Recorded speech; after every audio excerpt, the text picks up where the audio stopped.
Welcome back, everyone. Ready to dive into something that, on the surface, seems totally straightforward, but has sparked debates of epic proportions. Get this. It's about commas. And not just any comma. We're talking about the sometimes controversial, always opinionated Oxford comma. All right. Before we get ahead of ourselves, let's define what we mean here. The Oxford comma is that comma that comes right before the and in the list, like, I bought apples, oranges, and bananas. Seems simple enough, right? But the absence or presence of that single comma can change the entire meaning of a sentence, and that's precisely what makes it such a hot topic. You've definitely seen those memes going around, the ones that make you scratch your head and wonder if someone's family tree needs a double take, like, I love my parents, Tesla, and Beyonce.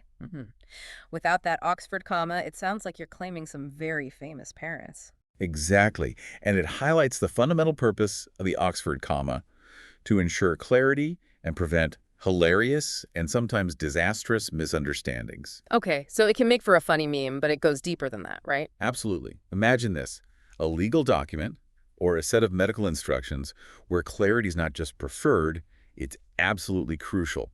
That little comma could be the difference between a correct dosage and a dangerous mistake. Now that you mention it, I remember reading about a technical writer, Serena, who shared this really compelling anecdote.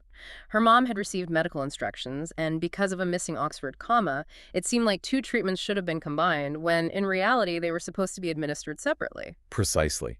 Serena even went on to emphasize that this isn't just about readability. Lack of clarity, especially in fields like hers, can have serious real-world consequences. So this seemingly small punctuation mark can have major implications.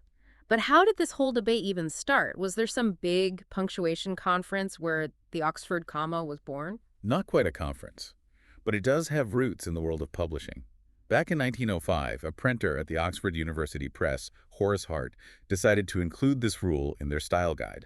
And from there, the Oxford comma was born. That's actually a lot less dramatic than I pictured. It might lack drama, but it doesn't lack passionate opinions on both sides. On the one hand, you have major style guides like the APA, AMA, and the Chicago Manual of Style, all advocating for its use. So you're in good company if you're Team Oxford comma. But what about the other side of this epic battle? Well, there are some, like the folks over at the AP Style book, who, while they don't outright reject the Oxford comma, believe its use should depend on whether it enhances clarity in that specific instance. Their stance is more, use it if it helps, but it's not a hard and fast rule. They're not anti-Oxford comma, just pro-clarity above all else. I can get behind that. But doesn't that create more room for error since people might have different interpretations of what constitutes clear writing? That's a really interesting point, and it speaks to a broader issue of consistency in communication. If even style guides can't agree on something as seemingly straightforward as a comma, it's no wonder we see so much miscommunication in everyday life. Right, and it makes you think, is this really just a debate about a comma, or is it about something much bigger? Exactly. And that's where things get really interesting. Okay, so maybe this little comma is like the canary in the coal mine of communication. If we can't even agree on its purpose, what hope do we have for bigger, more complex issues? Precisely. And it brings us to another compelling argument in favor of the Oxford comma. There's a quote from Oregon State University that I think sheds some light on this.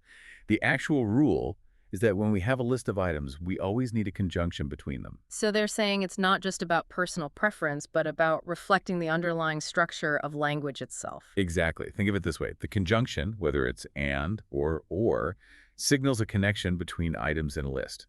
The comma before it acts is a kind of clarifying pause, making that connection crystal clear.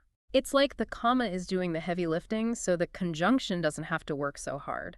And when you have those longer, more complicated lists, those little clarifying pauses probably make a world of difference. Absolutely. Without that clear separation, you risk ambiguity and misinterpretation. Which brings us to the other side of the debate. Not everyone's a fan of this so-called clarity comma, right? Right.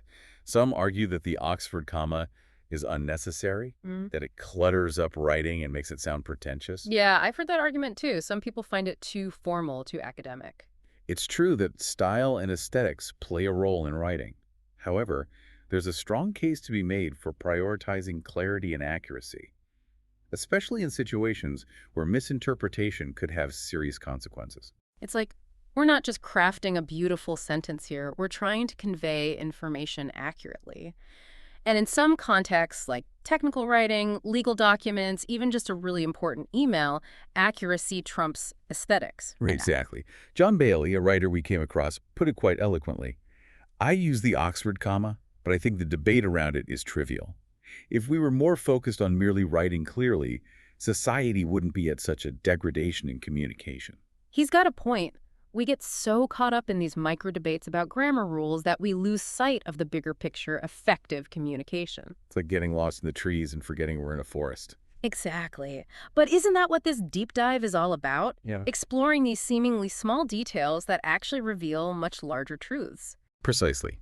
And in this case, the Oxford comma, or lack thereof, forces us to confront the importance of clarity, precision, and even our own biases when it comes to language. So it's not just about a comma. It's about how much we value getting the message across clearly and accurately. And perhaps even more importantly, it highlights the need for empathy and understanding in our communication. Because if we can't even agree on a comma, imagine the misunderstandings that arise when we tackle more complex issues. Precisely. And that brings us to a fundamental question. Is there a right or wrong answer when it comes to the Oxford comma? Or is it more about understanding the context, the intent, and the potential consequences of our punctuation choices? Yeah, so this whole thing is really about understanding, like you said, the nuances and the different perspectives, right? Exactly. Because there's not always going to be a clear winner. Exactly. And maybe that's okay. Yeah. Maybe the real takeaway here is that, we need to be mindful. We need to be intentional about how we communicate. So less about the rules, more about the impact. Precisely. Okay. Because ultimately, whether you're team Oxford comma or you're like now Oxford comma for me, Right. the goal is the same. Yeah. To connect through clear and effective communication. And that's a goal we can all agree with. Absolutely. So on that note, maybe it's time to hear from the real grammar enthusiasts out there. Yes. Our listener. Wonderful. What's your take on the Oxford comma debate? Are you a fan of the clarity it brings, or do you find it a bit fussy? Head over to our website and cast your vote in this epic punctuation showdown. And while you're there, check out some of the hilarious memes and real-life examples of Oxford comma confusion. We've got a whole collection that is sure to make you laugh and maybe even think twice the next time you're crafting a list. Because remember, even though we might chuckle at those misplaced commas, there's a valuable lesson to be learned from this debate. Clarity matters. Mm-hmm. Precision matters. And taking that extra moment to ensure our message is received as intended, well, that's a punctuation power move we can all get behind. Absolutely. Until next time, deep divers, keep those commas in check and those conversations flowing.